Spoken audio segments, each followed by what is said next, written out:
तो रिसेंटली सलमान खान को धमकी मिली लॉरेंस बिश्नोई के जरिए, घर के बाहर गोलियां भी चलवाई गई और इसकी जिम्मेदारी लॉरेंस बिश्नोई के भाई ने भी उठा ली। लेकिन उसमें उसने एक चीज कही थी, तुम जिनको भगवान मानते हो दाऊद इब्राहिम, छोटे शकील, हमारा कुछ नहीं उखड़ पाएंगे। और ये पहली बार नहीं है बॉलीवुड का अंडरवर्ल्ड से पाला पड़ा है। उसके पीछे क्या वजह थी बिश्नोई ने दाऊद इब्राहिम का नाम लिया, उसके बारे में बात करेंगे। और कैसे बॉलीवुड ने बहुत कुछ झेला भी है और बहुत कुछ पाया भी है। तो बॉलीवुड के 90s में बहुत सारे अच्छे रिलेशन थे अंडरवर्ल्ड के साथ और खराब भी थे। अब ये फेयर कह लो या जो चाहे वो कह लो, लेकिन दाऊद इब्राहिम के पार्टी में तुम्हें गोविंदा नाचते हुए दिखाई देंगे, तुम्हें सिंगर बड़े बड़े गाते हुए दिखाई देंगे, अनिल कपूर तुम्हें स्टेडियम में दिखेंगे दाऊद इब्राहिम के साथ। दाऊद इब्राहिम की कई एक्ट्रेस के साथ रिलेशनशिप भी थे, जिसमें मंदाना जी कोई थे, उनका नाम निकल कर आता है। और कई सारे और भी मिस्टीरियस स्टोरीज है। बेसिकली अंडरवर्ल्ड का बहुत इन्फ्लुएंस था 90s में फाइनेंसिंग, ये नहीं कह लो बॉलीवुड को अंडरवर्ल्ड फंडिंग देता था। बड़े बड़े प्रोडक्शन में अंडरवर्ल्ड का पैसा लगता था, बड़े बड़े एक्टरों की फिल्मों में अंडरवर्ल्ड का पैसा लगता था। एक्सटॉर्शन, प्रोड्यूसर को थ्रेट्स देकर फिल्म्स के राइट्स खरीदना या फिर फिल्म में अपना ब्लैक मनी लगाना या फिर लोन देकर कुछ भी इंटरेस्ट रेट लगाकर वसूल करना। 3 खोखा कैश,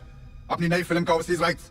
बहुत सारी चीजें टेबल की, जिनके साथ रिलेशन अच्छे उनको लॉन्च करवाना, जबरदस्ती डायरेक्टर को धमकी देकर। और एक्टर्स का किस तरह यूज किया हमें भी बताया। संजय दत्त की आग निकली थी 93 बॉम्ब ब्लास्ट में, जिसकी वजह से टाड़ा लगा था संजय दत्त के ऊपर। और बॉलीवुड ने कह सकते इमेज भी व्हाइट वॉश की, मतलब कई सारे ऐसे बायोपिक देखोगे जिसमें लिटरली इनको मसीहा दिखाया गया है। और कई सारे ऐसे किस्से भी है जिसमें कास्टिंग डिसीजन को अंडरवर्ल्ड ने इन्फ्लुएंस किया, अपने पसंदीदा एक्टर को एक्ट्रेस को डाला है मूवी में जबरदस्ती। और इसका इम्पैक्ट हुआ एक्टर के ऊपर, कई एक्टर को थ्रेटन किया गया, जबरदस्ती फिल्म में एक्टिंग भी करवाई गई, ऐसा कहा जाता है। और इसे कई लोगों ने माना भी, एक्सेप्ट भी किया है कि बॉलीवुड का अंडरवर्ल्ड ने यूज किया है। और ज्यादातर लोगों ने यही कहा है कि हमने ये सब डर के मारे ही किया है। और वो जाहिर सी बात है, क्योंकि अंडरवर्ल्ड जिस तरह उस वक्त ऑपरेट करता था, उस वक्त सीसीटीवी ये सब नहीं था, कोई भी किसी को मार के चला जाता था। मतलब उस वक्त गुलशन कुमार जी वो खड़े हुए थे अंडरवर्ल्ड के अगेंस्ट, उन्होंने एक्सटॉर्शन देने से मना किया टी सीरीज के मालिक जो थे। लेकिन बहुत दुर्दैवी घटना हुई, जो मंदिर उन्होंने बंधवाया था उसे मंदिर के बाहर उनकी हत्या की गई। इससे बॉलीवुड पूरा हिल चुका था। ममता कुलकर्णी, मोनिका बेदी, इनको तो खुलकर कलेक्शन सामने आए थे क्योंकि ये गैंगस्टर के पैर में पड़ी थी। तो यही था, इतना जब हाहाकार मचा था। मतलब और भी किस्से की अंडरवर्ल्ड के थ्रेट के चलते एसआर के गन कैरी करते थे, बहुत सारे किस्से ऐसे। वीराना एक्ट्रेस काफी लोगों को पसंद आती है, लेकिन वीराना एक्ट्रेस गायब हो गई, तो उसके ऊपर काफी स्टोरी चली थी, लेकिन बाद में पता चला वो खूबसूरत दिखती थी। तो अंडरवर्ल्ड की वजह से उन्हें गायब होना पड़ा, क्योंकि लोग धमकी देते कि